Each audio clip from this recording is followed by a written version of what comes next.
selamat datang di Arapa Channel, tempat di mana cerita-cerita horor dan mistis menjadi nyata dalam imajinasi kita. Hari ini kita akan mengungkap sebuah kisah yang telah hidup dalam masyarakat Sulawesi Selatan selama ratusan tahun. Sebuah legenda tentang makhluk yang bersembunyi di antara manusia, tetapi pada malam hari berubah menjadi pemburu yang haus darah. Mereka disebut parakang. Apakah parakang benar-benar ada? Bagaimana seseorang bisa menjadi parakang? Apakah ada cara untuk menangkal mereka? Siapkan diri kalian, matikan lampu, pasang headset, dan bersiaplah untuk menyelami kegelapan cerita tentang parakang.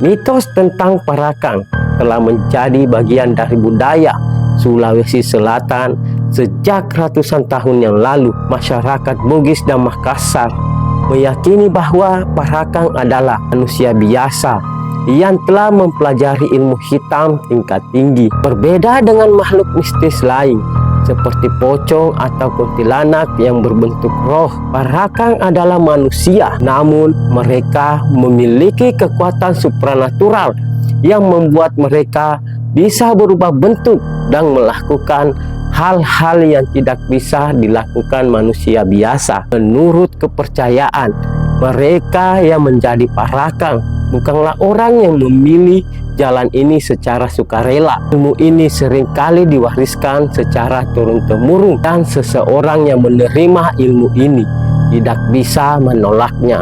Jika mereka menolak, maka tubuh mereka akan membusuk secara perlahan hingga mati dalam penderitaan yang luar biasa. Seorang parakang hanya bisa terbebas dari kutukannya dengan menemukan penerus. Mereka harus mewariskan ilmunya kepada orang lain sebelum ajal menjemput. Jika tidak, mereka akan mengalami penderitaan abadi setelah kematian. Meskipun parakang hidup di tengah-tengah masyarakat seperti manusia biasa, ada beberapa ciri yang bisa digunakan untuk mengenali mereka. Ciri yang pertama, tatapan mata yang aneh. Banyak yang mengatakan bahwa mata parakang terlihat kosong dan tajam, seolah tidak memiliki emosi manusiawi. Yang kedua, tubuh yang kurus tetapi kuat. Meskipun tampak kurus dan lemah, mereka memiliki kekuatan luar biasa. Berikutnya, memiliki luka misterius. Ada kepercayaan bahwa jika seseorang melukai parakang saat mereka dalam wujud jadi-jadian, maka luka tersebut akan tetap ada ketika mereka kembali ke bentuk manusia. Bisa berpindah tempat dalam sekejap. Salah satu kekuatan utama parakang adalah kemampuannya berpindah tempat dengan sangat cepat, seolah-olah mereka bisa menghilang dan muncul di tempat lain. Dalam beberapa cerita, parakang bisa mengubah bentuk menjadi berbagai macam makhluk. Binatang seperti anjing, babi hutan, atau burung. Bayangan hitam yang melayang di udara. Kepala tanpa tubuh yang menghisap darah korbannya. Perubahan ini membuat mereka sulit dikenali dan memungkinkan mereka untuk mengintai mangsanya tanpa diketahui. Kesaksian dari warga Sulawesi Selatan. Seorang pria bernama Rahman, kita sebut, menceritakan pengalamannya saat pulang dari sawah di malam hari. Ia melihat sesuatu yang merayap di tanah dengan gerakan yang tidak biasa. Saat didekati, makhluk itu menoleh dan Rahman melihat matanya yang merah menyala serta wajahnya yang mengerikan. Ketika ia mencoba lari, ia mendengar suara langkah mengikuti dari belakang. Tetapi saat ia menoleh, makhluk itu sudah menghilang. Seorang perawat di sebuah rumah sakit di Makassar pernah mengalami kejadian aneh. Ia melihat seorang pria tua sedang berjongkok di ruang jenazah dengan mulut dan tangannya berlumuran darah.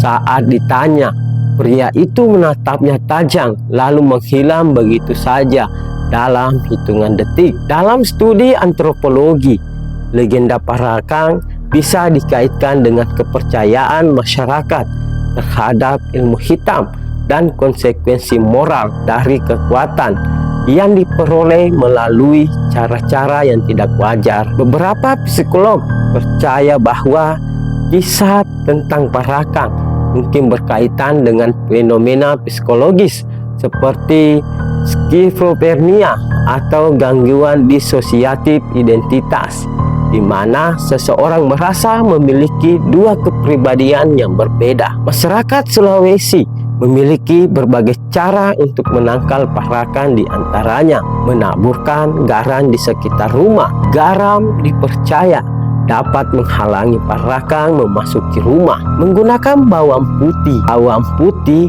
sering digunakan untuk menangkal makhluk mistis, menyebut nama asli mereka. Jika seseorang mengetahui nama asli Parakang, menyebutnya dengan suara keras bisa melemahkan mereka. Doa dan amalan spiritual. Banyak yang percaya bahwa membaca ayat suci dan berdoa bisa melindungi seseorang dari gangguan Parakang. Meskipun zaman sudah berubah, kepercayaan terhadap Parakang masih kuat di beberapa daerah di Sulawesi. Beberapa orang bahkan percaya bahwa Parakang masih ada, tetapi mereka kini lebih berhati-hati agar tidak ketahuan oleh masyarakat modern. Dengan semakin berkembangnya ilmu pengetahuan, sebagian orang mulai meragukan keberadaan Parakang. Namun, kisah-kisah tentang mereka tetap hidup dan terus diceritakan dari generasi ke generasi. Apakah Parakang benar-benar ada atau hanya bagian dari mitos yang berkembang dalam budaya Sulawesi? Sebagian orang percaya bahwa kisah ini hanyalah legenda yang digunakan untuk menakut-nakuti anak-anak agar tidak keluar malam. Namun, bagi mereka yang pernah mengalami kejadian aneh, Parakang bukan sekedar cerita. Pada akhirnya, apakah kita percaya atau tidak, satu hal yang pasti, kisah tentang Parakang akan terus hidup dalam ingatan masyarakat. Kalian baru saja mendengar kisah lengkap tentang Parakang, makhluk jadi-jadian dari Sulawesi Selatan. Apakah kalian pernah mendengar kisah lain tentang Parakang? Atau mungkin kalian memiliki pengalaman sendiri? Tulis di kolom komentar. Dan jangan lupa like, share, dan subscribe agar kalian tidak ketinggalan cerita-cerita horor lainnya. Sampai jumpa di cerita selanjutnya. Selamat malam dan semoga kalian tidak bertemu dengan Parakang malam ini.